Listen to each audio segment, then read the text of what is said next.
Hi there. Welcome to another episode of the Mind Your Liberty podcast, where we're looking at liberty, what it is, why you should care about it, and how to defend it. Today's date is Monday, March 7th, 2022.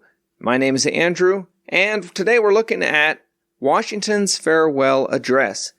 This speech was given on September 19th, 1796, in the city of Philadelphia, and it was published across the country as a broadside.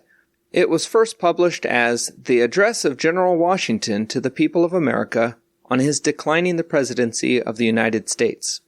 Washington, on declaring his intent to vacate the presidency after a second term, wished to convey some guiding principles to his fellow Americans. Now, many of these issues he addressed may seem familiar to us today. For example, national unity, the dangers of party politics, overgrown military establishments, entangling European alliances? Anybody? Choosing favorite and not favorite nations, what to do with the national debt, encroachment on our liberties, and public morality. Any of those issues hit home for anybody today? If so, keep listening and hear what our first president had to say to his countrymen after over 20 years of public service. Before diving in, there's a few things I want to go over to give us some context. So, in stepping down from power that would have doubtless been given him for a third term, he set a historic precedent for our country. Our country was not going to be a de facto monarchy. So as you listen to this piece, also keep in mind what had happened over the previous 8 years in terms of the structure of government. He alludes in there to your first essay.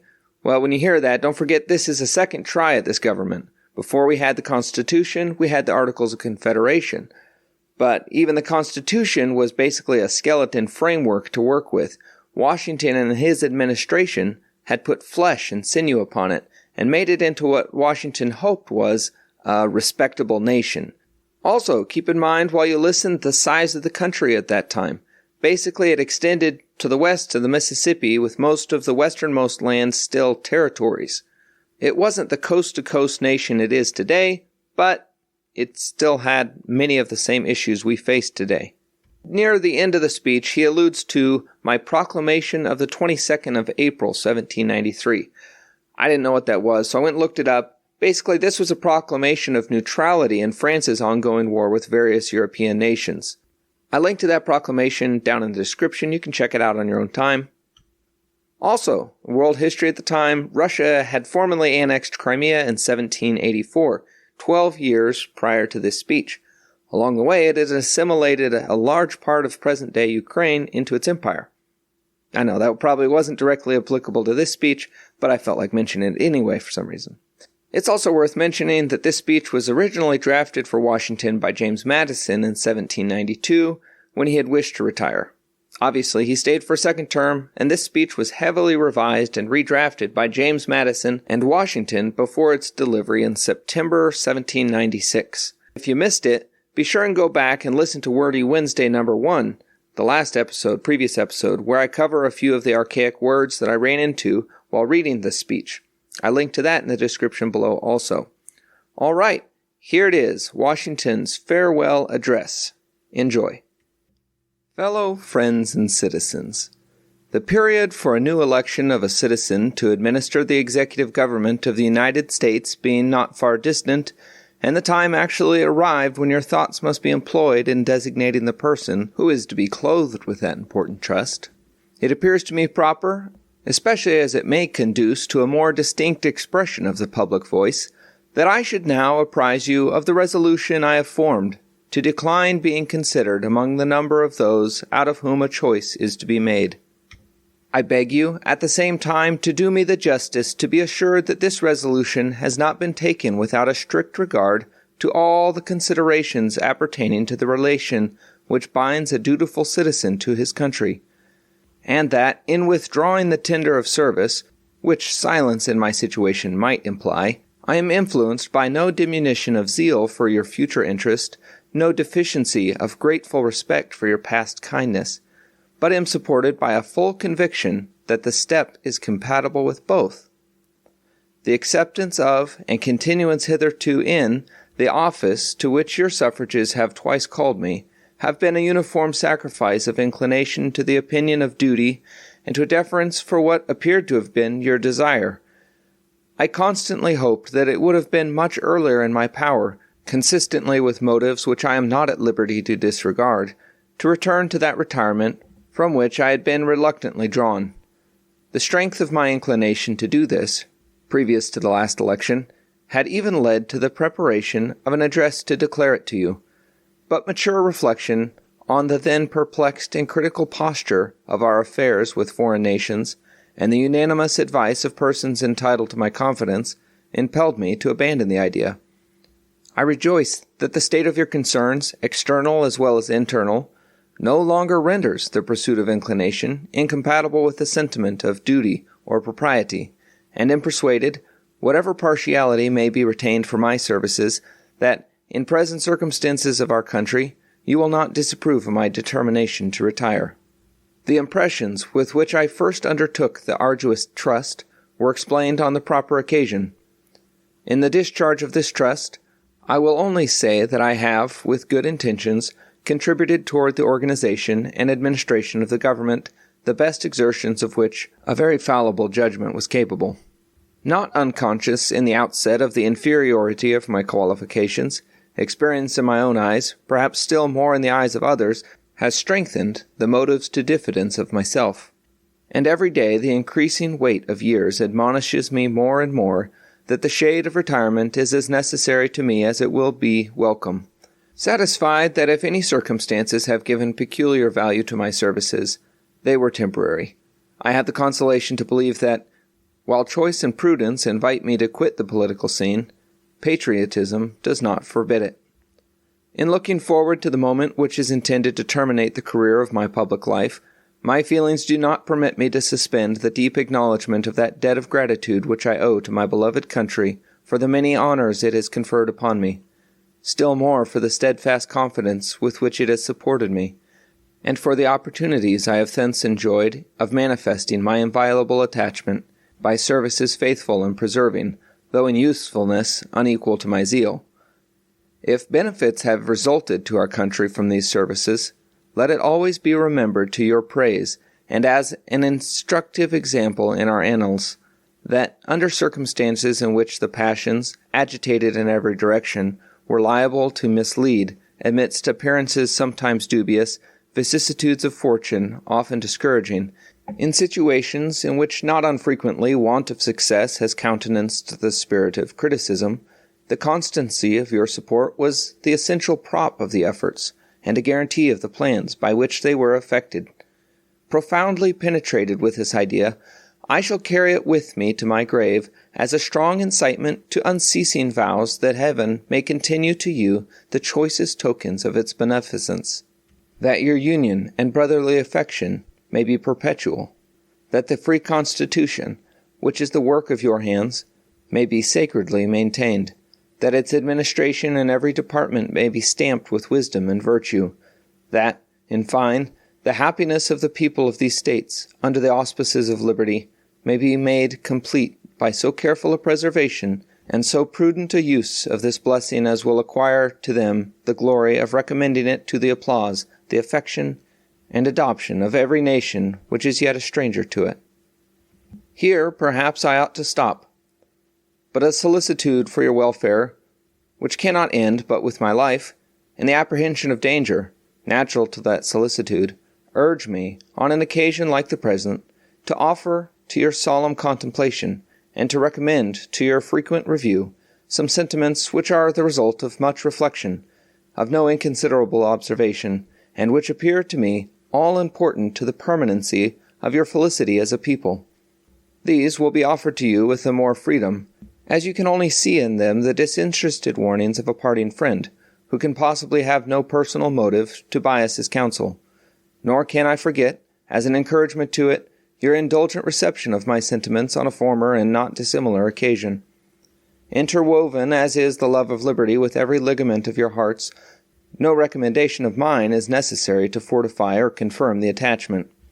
The unity of government, which constitutes you one people, is also now dear to you. It is justly so, for it is a main pillar in the edifice of your real independence, the support of your tranquillity at home, your peace abroad, of your safety, of your prosperity, of that very liberty which you so highly prize. But as it is easy to foresee that, from different causes and from different quarters, much pains will be taken, many artifices employed to weaken in your minds the conviction of this truth, as this is the point in your political fortress against which the batteries of internal and external enemies will be most constantly and actively, though often covertly and insidiously, directed.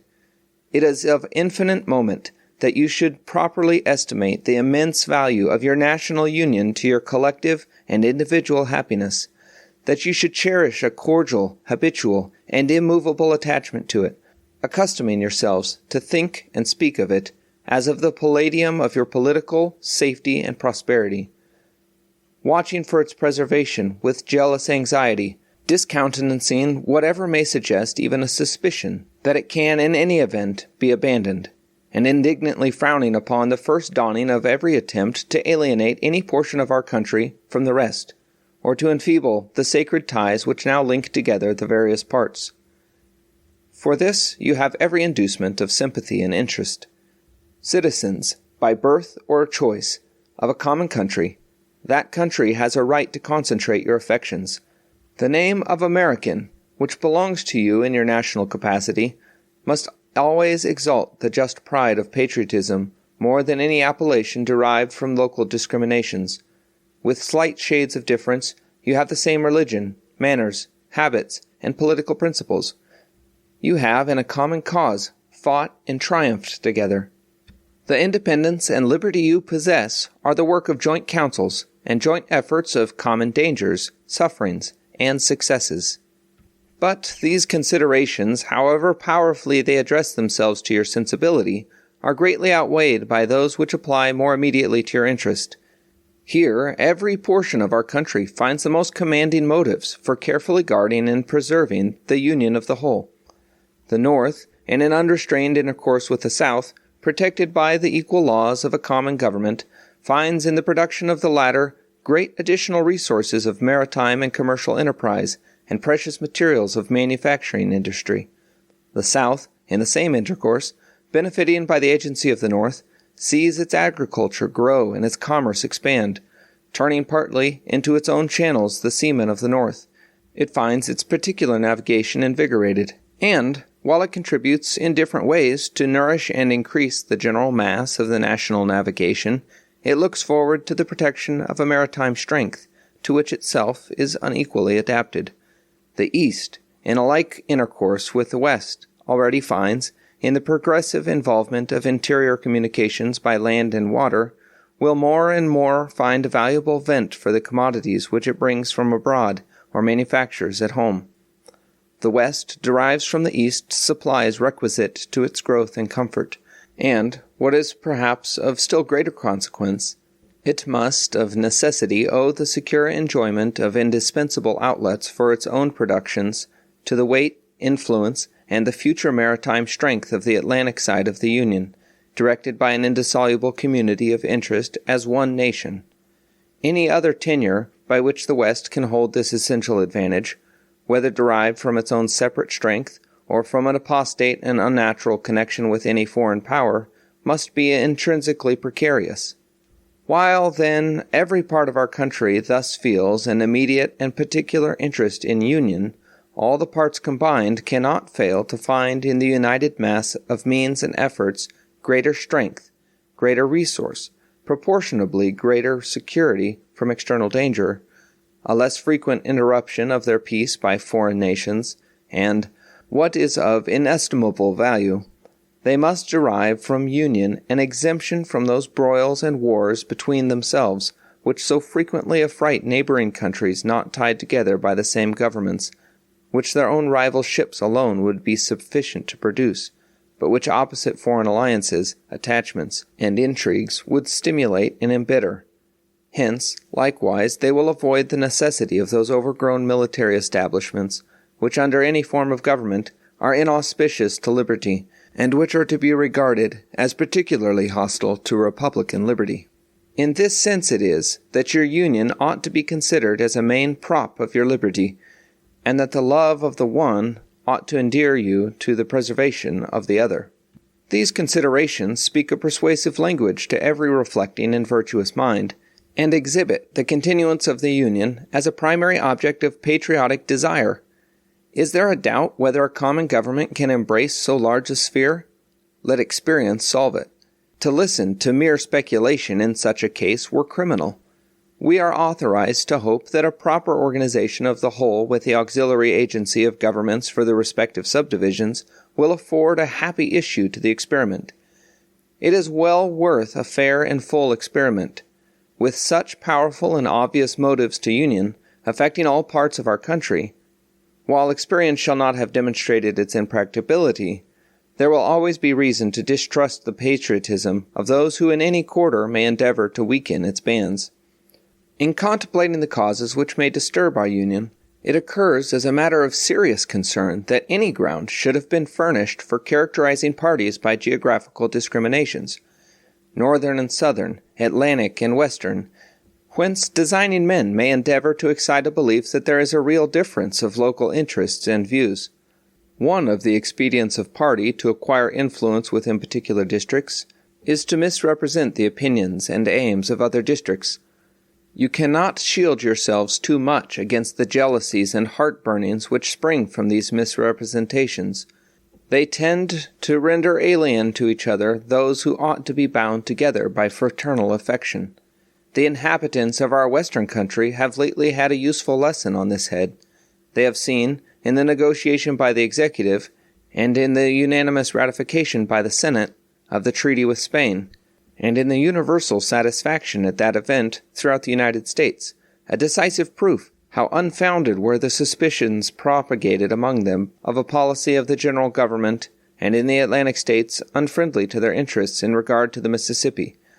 They have been witness to the formation of two treaties, that with Great Britain and that with Spain, which secure to them everything they could desire in respect to our foreign relations towards confirming their prosperity. Will it not be their wisdom to rely for the preservation of these advantages on the union by which they were procured? Will they not henceforth be deaf to those advisers, if such there are, who would sever them from their brethren and connect them with aliens? To the efficacy and permanency of your union, a government for the whole is indispensable. No alliance, however strict, between the parts can be an adequate substitute. They must inevitably experience the infractions and interruptions which all alliances in all times have experienced.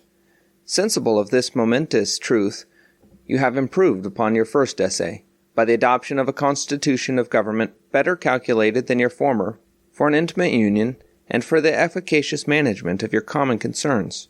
This government, the offspring of our own choice, uninfluenced and unawed, adopted upon full investigation and mature deliberation, completely free in its principles, in the distribution of its powers, uniting security with energy, and containing within itself a provision for its own amendment, has a just claim to your confidence and your support. Respect for its authority, compliance with its laws, acquiescence in its measures, are duties enjoined by the fundamental maxims of true liberty. The basis of our political systems is the right of the people to make and to alter their constitutions of government. But the constitution, which at any time exists, till changed by an explicit and authentic act of the whole people, is sacredly obligatory upon all. The very idea of the power and the right of the people to establish a government presupposes the duty of every individual to obey the established government. All obstructions to the execution of the laws, all combinations and associations, under whatever plausible character, with a real design to direct, control, counteract, or awe the regular deliberation and action of the constituted authorities, are destructive of this fundamental principle and of fatal tendency. They serve to organize faction, to give it an artificial and extraordinary force, to put, in the place of the delegated will of the nation, the will of a party, often a small but artful and enterprising minority of the community, and according to the alternate triumphs of different parties, to make the public administration the mirror of the ill-concerted and incongruous projects of faction, rather than the organ of consistent and wholesome plans digested by common councils and modified by mutual interests. However, combinations or associations of the above description may now and then answer the popular ends, they are likely, in the course and time of things, to become potent engines by which cunning, ambitious, and unprincipled men will be enabled to subvert the power of the people and to usurp for themselves the reins of government, destroying afterwards the very engines which have lifted them to unjust dominion. Towards the preservation of your government and the permanency of your present happy state, it is requisite not only that you steadily discountenance irregular oppositions to its acknowledged authority, but also that you resist with care the spirit of innovation upon its principles, however specious the pretexts. One method of assault may be to effect, in the forms of the Constitution, alterations which will impair the energy of the system, and thus to undermine what cannot be directly overthrown.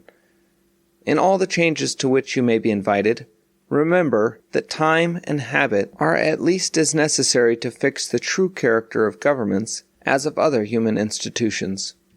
That experience is the surest standard by which to test the real tendency of the existing constitution of a country. That facility in changes, upon the credit of mere hypothesis and opinion, exposes to perpetual change from the endless variety of hypothesis and opinion.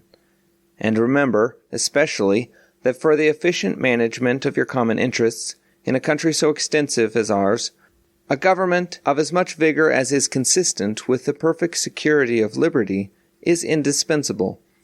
Liberty itself will find in such a government, with powers properly distributed and adjusted, its surest guardian. It is, indeed, little else than a name, where the government is too feeble to withstand the enterprises of faction, to confine each member of the society within the limits prescribed by the laws, and to maintain all in the secure and tranquil enjoyment of the rights of person and property. I have already intimated to you the danger of parties in the state, with particular reference to the founding of them on geographical discriminations. Let me now take a more comprehensive view, and warn you in the most solemn manner against the baneful effects of the spirit of party generally. This spirit, unfortunately, is inseparable from our nature, having its root in the strongest passions of the human mind. It exists under different shapes in all governments, more or less stifled, controlled, or repressed. But, in those of the popular form, it is seen in its greatest rankness, and is truly their worst enemy. The alternate domination of one faction over another, sharpened by the spirit of revenge natural to party dissension, which in different ages and countries has perpetrated the most horrid enormities, is itself a frightful despotism. But this leads at length to a more formal and permanent despotism. The disorders and miseries which result gradually incline the minds of men to seek security and repose in the absolute power of an individual, and sooner or later the chief of some prevailing faction, more able or more fortunate than his competitors, turns this disposition to the purposes of his own elevation on the ruins of public liberty. Without looking forward to an extremity of this kind, which nevertheless ought not to be entirely out of sight, the common and continual mischiefs of the spirit of party are sufficient to make it the interest and duty of a wise people to discourage and restrain it. It serves always to distract the public councils and enfeeble the public administration. It agitates the community with ill-founded jealousies and false alarms, kindles the animosity of one part against another, foments occasionally riot and insurrection. It opens the door to foreign influence and corruption, which finds a facilitated access to the government itself through the channels of party passions. Thus the policy and the will of one country are subjected to the policy and will of another. There is an opinion that parties in free countries are useful checks upon the administration of government and serve to keep alive the spirit of liberty. This, within certain limits, is probably true, and in governments of a monarchical caste, patriotism may look with indulgence, if not with favor, upon a spirit of party. But in those of the popular character, in governments purely elective, it is a spirit not to be encouraged. From their natural tendency, it is certain there will always be enough of that spirit for every salutary purpose. and there being constant danger of excess, the effort ought to be by force of public opinion to mitigate and assuage it. A fire not to be quenched, it demands a uniform vigilance to prevent its bursting into a flame, lest, instead of warming, it should consume. It is important, likewise, that the habits of thinking in a free country should inspire caution in those entrusted with its administration to confine themselves within their respective constitutional spheres, avoiding in the exercise of the powers of one department to encroach upon another. The spirit of encroachment tends to consolidate the powers of all the departments into one, and thus to create, whatever the form of government, a real despotism. A just estimate of that love of power and proneness to abuse it, which predominates in the human heart, is sufficient to satisfy us of the truth of this position. The necessity of reciprocal checks in the exercise of political power, by dividing and distributing it into different depositaries, and constituting each the guardian of the public weal against invasions by the others, has been evinced by experiments ancient and modern, some of them in our own country and under our own eyes. To preserve them must be as necessary as to institute them. If, in the opinion of the people, the distribution or modification of the constitutional powers be in any particular wrong, let it be corrected by an amendment in the way which the Constitution designates. But let there be no change by usurpation. For though this, in one instance, may be the instrument of good, it is the customary weapon by which free governments are destroyed. The precedent must always greatly overbalance in permanent evil any partial or transient benefit which the use can at any time yield. Of all the dispositions and habits which lead to political prosperity, religion and morality are indispensable supports. In vain would that man claim the tribute of patriotism, which should labor to subvert these great pillars of human happiness, these firmest props of the duties of men and citizens. The mere politician, equally with the pious man, ought to respect and to cherish them. A volume could not trace all their connections with private and public felicity. Let it be simply asked, where is the security for property, for reputation, for life, if the sense of religious obligation desert the oaths which are the instruments of investigation in courts of justice? And let us with caution indulge the supposition that morality can be maintained without religion. Whatever may be conceded to the influence of refined education on minds of peculiar structure, reason and experience both forbid us to expect that national morality can prevail in exclusion of religious principle. It is substantially true that virtue or morality is a necessary spring of popular government. The rule, indeed, extends with more or less force to every species of free government. Who, that is a sincere friend to it, can look with indifference upon attempts to shake the foundation of the fabric? Promote, then, as an object of primary importance, institutions for the general diffusion of knowledge. In proportion as the structure of a government gives force to public opinion, it is essential that public opinion should be enlightened. As a very important source of strength and security, cherish public credit. One method of preserving it is to use it as sparingly as possible. Avoid occasions of expense by cultivating peace, but remembering also that timely disbursements to prepare for danger frequently prevent much greater disbursements to repel it, avoiding likewise the accumulation of debt, not only by shunning occasions of expense, but by vigorous exertion in time of peace to discharge the debts which unavoidable wars may have occasioned, not ungenerously throwing upon posterity the burden which we ourselves ought to bear. The execution of these maxims belongs to your representatives, but it is necessary that public opinion should cooperate. To facilitate them in performance of their duty, it is essential that you should practically bear in mind, toward the payment of debts, there must be revenue. That to have revenue, there must be taxes. That no taxes can be devised which are not more or less inconvenient and unpleasant. That the intrinsic embarrassment, inseparable from the selection of the proper objects, which is always a choice of difficulties, ought to be a decisive motive for a candid construction of the conduct of the government in making it, and for a spirit of acquiescence in the measures for obtaining revenue. which the public exigencies may at any time dictate. Observe good faith and justice towards all nations. Cultivate peace and harmony with all. Religion and morality enjoin this conduct, and can it be that a good policy does not equally enjoin it? It will be worthy of a free, enlightened, and at no distant period a great nation, to give to mankind the magnanimous and too novel example of a people always guided by an exalted justice and benevolence. Who can doubt that, in the course and time of things, the fruits of such a plan would richly repay any temporary advantages which might be lost by a steady adherence to it? Can it be that Providence has not connected the permanent felicity of a nation with its virtue? The experiment, at least, is recommended by every sentiment which ennobles human nature. Alas! Is it rendered impossible by its vices?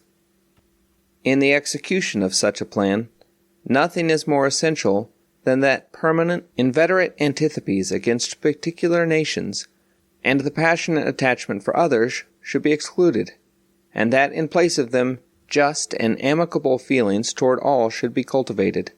The nation which indulges towards another a habitual hatred or a habitual fondness is in some degree a slave.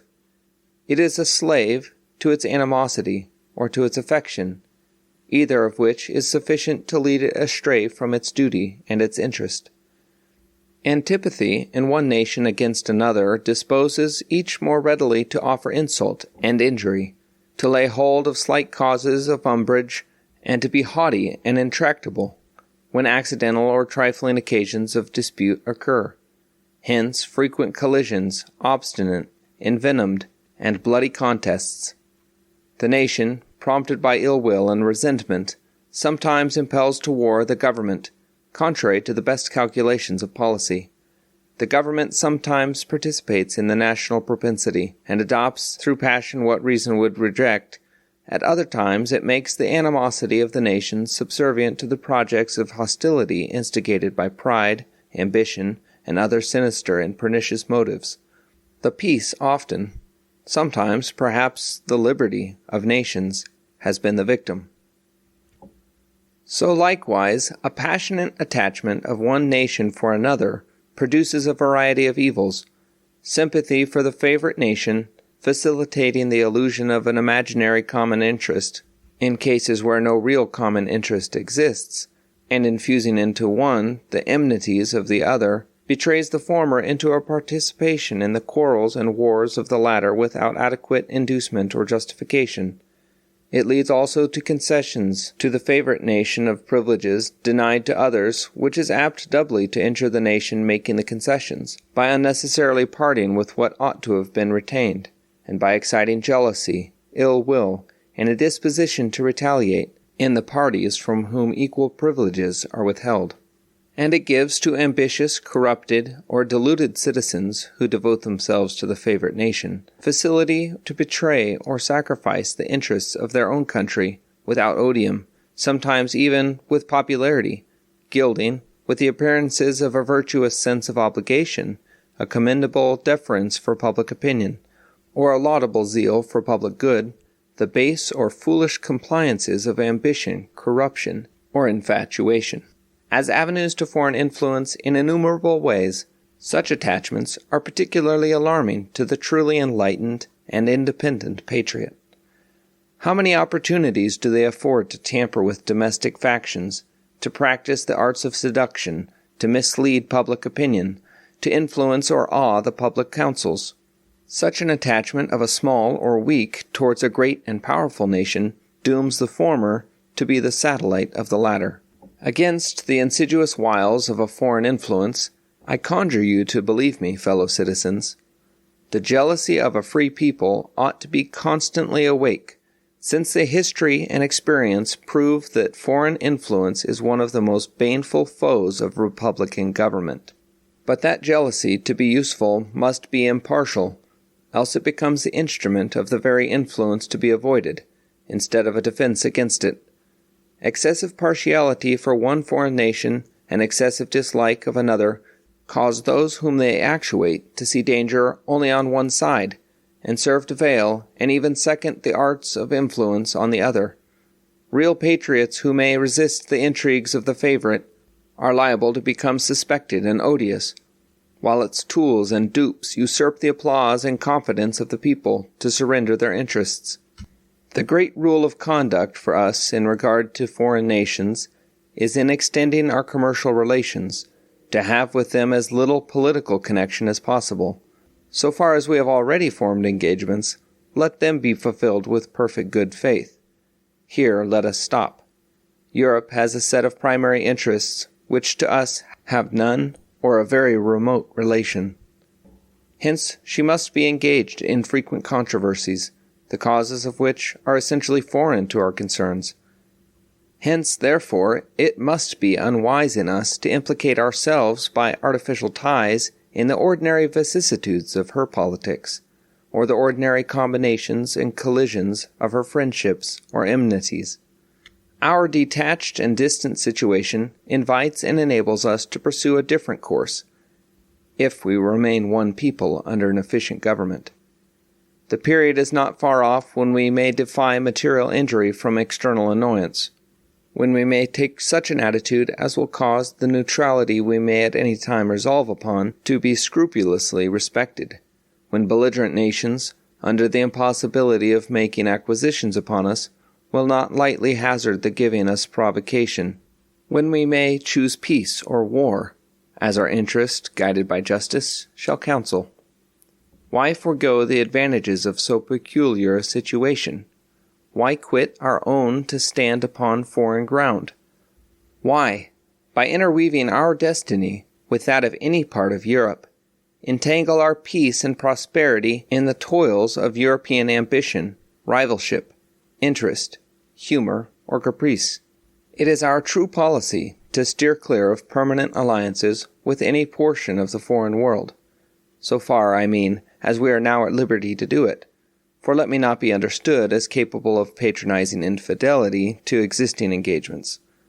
I hold the maxim no less applicable to public than to private affairs, that honesty is always the best policy. I repeat it, therefore, let those engagements be observed in their genuine sense. But, in my opinion, it is unnecessary and would be unwise to extend them. Taking care always to keep ourselves by suitable establishments on a respectable defensive posture, we may safely trust to temporary alliances for extraordinary emergencies. Harmony, liberal intercourse with all nations are recommended by policy, humanity, and interest. But even our commercial policy should hold an equal and impartial hand, neither seeking nor granting exclusive favors or preferences, consulting the natural course of things, diffusing and diversifying by gentle means the stream of commerce, but forcing nothing. Establishing, with powers so disposed, in order to give trade a stable course, to define the rights of our merchants, and to enable the government to support them, conventional rules of intercourse, the best that present circumstances and mutual opinion will permit, but temporary, and liable to be from time to time abandoned or varied, as experience and circumstances shall dictate, constantly keeping in view that it is folly in one nation to look for disinterested favors from another, that it must pay with a portion of its independence for whatever it may accept under that character, that, by such an acceptance, it may place itself in the condition of having given equivalents for nominal favors, and yet of being reproached with ingratitude for not giving more. There can be no greater error than to expect or calculate upon real favors from nation to nation. It is an illusion which experience must cure, which a just pride ought to discard.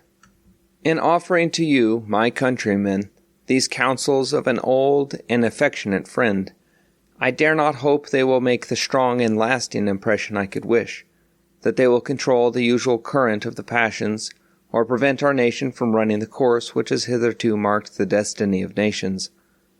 But, if I may even flatter myself that they may be productive of some partial benefit, some occasional good, that they may now and then recur to moderate the fury of party spirit, to warn against the mischiefs of foreign intrigue, to guard against the impostures of pretended patriotism, this hope will be a full recompense for the solicitude for your welfare, by which they have been dictated. How far in the discharge of my official duties I have been guided by the principles which have been delineated, the public records and other evidences of my conduct must witness to you and to the world. To myself, the assurance of mine own conscience is, that I have at least believed myself to be guided by them. In relation to the still subsisting war in Europe, my proclamation of the 22nd of April, 1793, is the index of my plan. Sanctioned by your approving voice, and by that of your representatives in both houses of Congress, the spirit of that measure has continually governed me, uninfluenced by any attempts to deter or divert me from it. After deliberate examination, with the aid of the best lights I could obtain, I was well satisfied that our country, under all the circumstances of the case, had a right to take, and was bound in duty and interest to take, a neutral position. Having taken it, I determined, as far as it should depend upon me, to maintain it, with moderation, perseverance, and firmness. The considerations which respect the right to hold this conduct, it is not necessary on this occasion to detail. I will only observe that, according to my understanding of the matter, that right, so far from being denied by any of the belligerent powers, has been virtually admitted by all. The duty of holding a neutral conduct may be inferred, without anything more, from the obligation which justice and humanity impose on every nation, in cases in which it is free to act, to maintain inviolate the relations of peace and amity toward other nations. The inducements of interest for observing that conduct will be best referred to your own reflections and experience. With me, a predominant motive has been to endeavor to gain time to our country to settle and mature its yet recent institutions, and to progress without interruption to that degree of strength and consistency which is necessary to give it, humanly speaking, the command of its own fortunes. Though, in reviewing the incidents of my administration, I am unconscious of intentional error, I am nevertheless too sensible of my defects not to think it probable that I may have committed many errors. Whatever they may be, I fervently beseech the Almighty to avert or mitigate the evils to which they may tend. I shall also carry with me the hope that my country will never cease to view them with indulgence, and that, after 45 years of my life dedicated to its service with an upright zeal, the faults of incompetent abilities will be consigned to oblivion, as myself must soon be to the mansions of rest. Relying on its kindness in this as in other things, and actuated by that fervent love towards it, which is so natural to a man who views it in the native soil of himself and his progenitors for several generations, I anticipate with pleasing expectation that retreat in which I promise myself to realize, without alloy, the sweet enjoyment of partaking, in the midst of my fellow citizens, the benign influence of good laws under a free government, the ever-favorite object of my heart, and the happy reward, as I trust, of our mutual cares, labors, and dangers. Well, thanks for joining me today. I certainly enjoyed recording this episode, reading through this historic speech. I learned a lot personally. I hope you were also able to benefit from it as well. If you did, please be sure and share it with somebody. Like the episode or video wherever you listen. Now, in closing, I want to go back and hit one thing Washington said. The execution of these maxims belongs to your representatives, but it is necessary that public opinion should cooperate. Now, in that passage, he was speaking specifically of discharging the public debt, but I believe it applies universally. As the people go, so goes the nation. You don't break a nation from the top down. You subvert it from the bottom up. The same goes for fixing a nation. Build strong individuals, you'll build a strong nation. Really, as much as we may not like to admit it, the folks in D.C. are a reflection of us. That goes for the elected reps as well as the bureaucracy, really. And I can't help but mention a quote that comes to mind from President James Garfield, one of the few presidents to be assassinated. In 1881, he said, "Now more than ever, the people are responsible for the character of their Congress. If that body be ignorant, reckless, and corrupt, it is because the people tolerate ignorance, recklessness, and corruption. If it be intelligent, brave, and pure, it is because the people demand these high qualities to represent them in the national legislature. If the next centennial does not find us a great nation, it will be because those who represent the enterprise, the culture, and the morality of the nation do not aid in controlling the political forces. And that's really what this podcast is all about. Mind your liberty. Know about your liberty. Defend your liberty. And we'll be looking at how that's done. I think there's more to it than just voting once every 4 years, or even every year. But we'll be looking more at that in future episodes. By tradition, Washington's farewell address has been read aloud in the Senate every February since 1862. Most recently, on February 28, 2022, Senator Patrick Leahy, Democrat from Vermont, was able to read it. Looking at the history of our country and where we find ourselves today, I think it's safe to say that despite his best wishes, Washington's advice has gone largely unheeded. However, for each of us personally, it's never too late to wake up, listen up, and mind your own liberty.